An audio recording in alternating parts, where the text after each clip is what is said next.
First stop is your uncle. Let's go.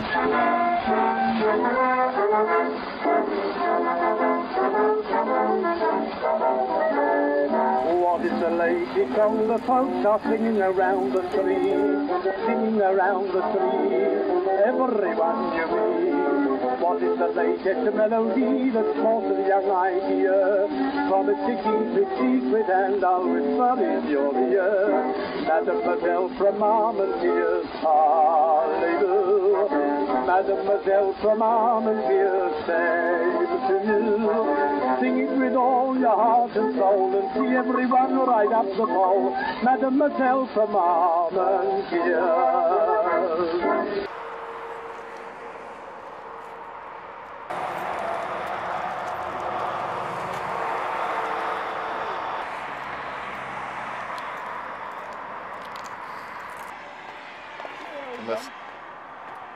Serious, better call Mum. Well, there's Melon. We keep going and then we take the first left. Yep. Get onto Lepus.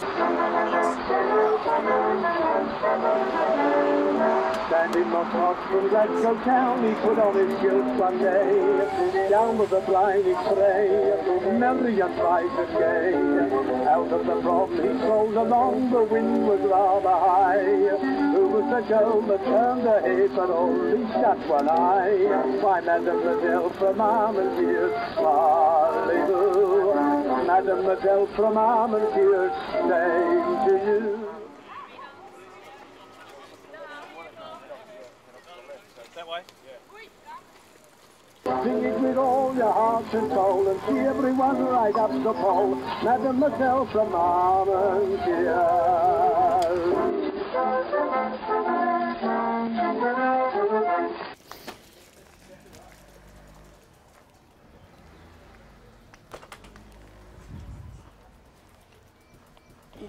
Here we are at the German war grave, and I think that it's a completely different picture to what we've sort of seen. I sort of was thinking, you know, it was just like if you're a lone bushwalker in the middle of the bush and you see another walker, you automatically go hi, and even though you don't know them, you sort of feel an affinity with them. And I think it's sort of almost like if someone comes here, that you know, it's sort of like, oh hi, you know, because it's sort of a lot less sort of, or it's more sombre, I don't know. For me, it makes me feel a lot more sombre and a lot more of a reality hit, or it's more real, the death and the realness of it, I suppose. And maybe it's because it's my relative, maybe so.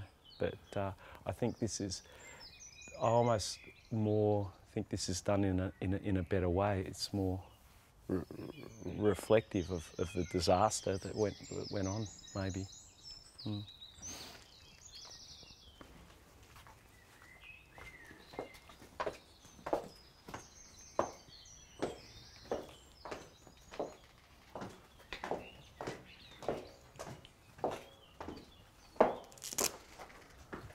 So there are 47,864 German soldiers in this cemetery. So we can go into the house here and try and find Rudolf. So this is a year's worth of visitors, right? And pretty much everyone would write in this, I would say. About 200 visitors a year. Is there anything in English? There's a couple of Americans. Yeah.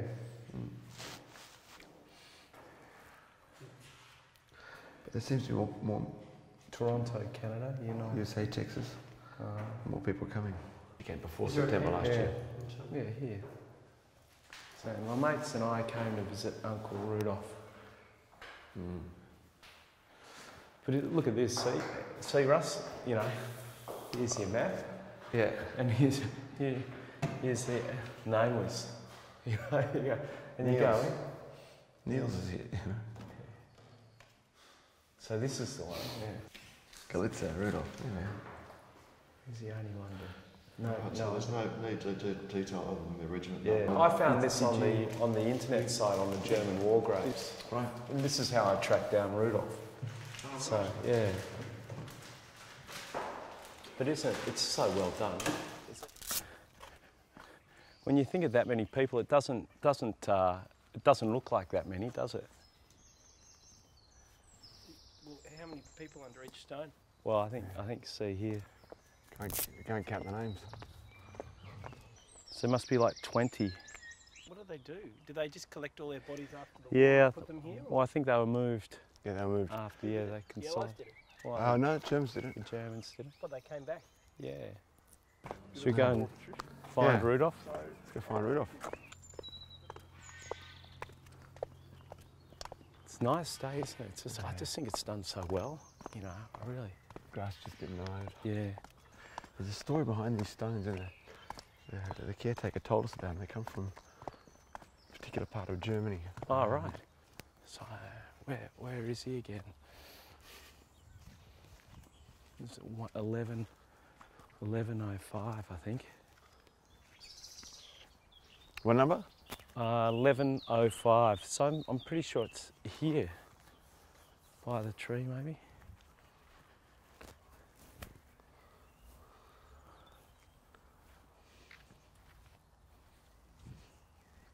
Here he is. It's a little bit wet. Yeah, there he is. Isn't that amazing? Yeah. Is he here? Yeah, Yeah. here he is, here. Rudolf. Galitza. Yeah, grenadier. Grenadier. Is that the surname? No. No, that's He's a a giant. type of soldier. Yeah. 16th of the 9th. 16th. Rudolf Galitza. Is your mum? Yeah, Galitza, yeah. So Mum was very moved by the whole experience, sort of. It's funny.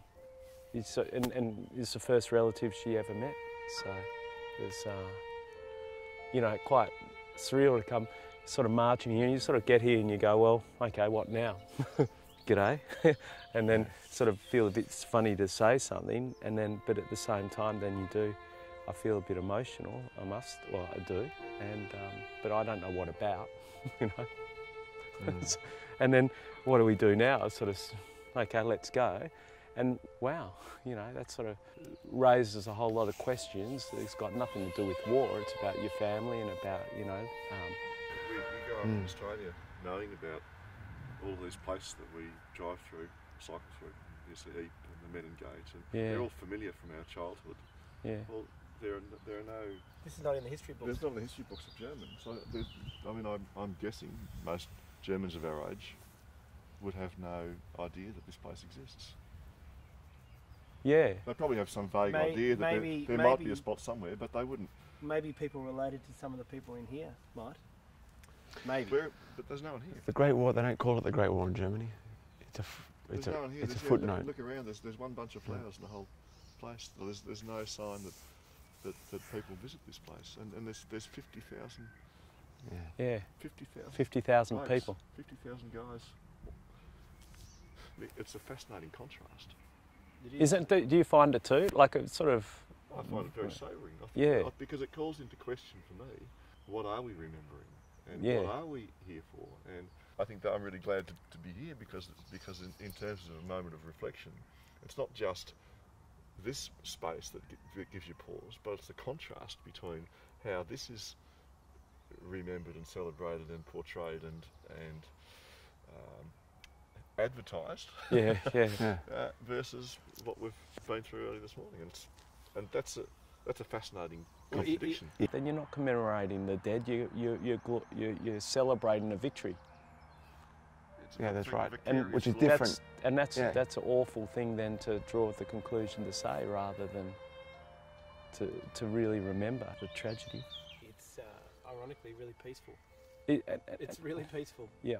In fact, it's the most peaceful place we've been. This place is probably best enjoyed and best understood if you can go and sit on that chair over there for half an hour and just sit by yourself and just sort of have a think.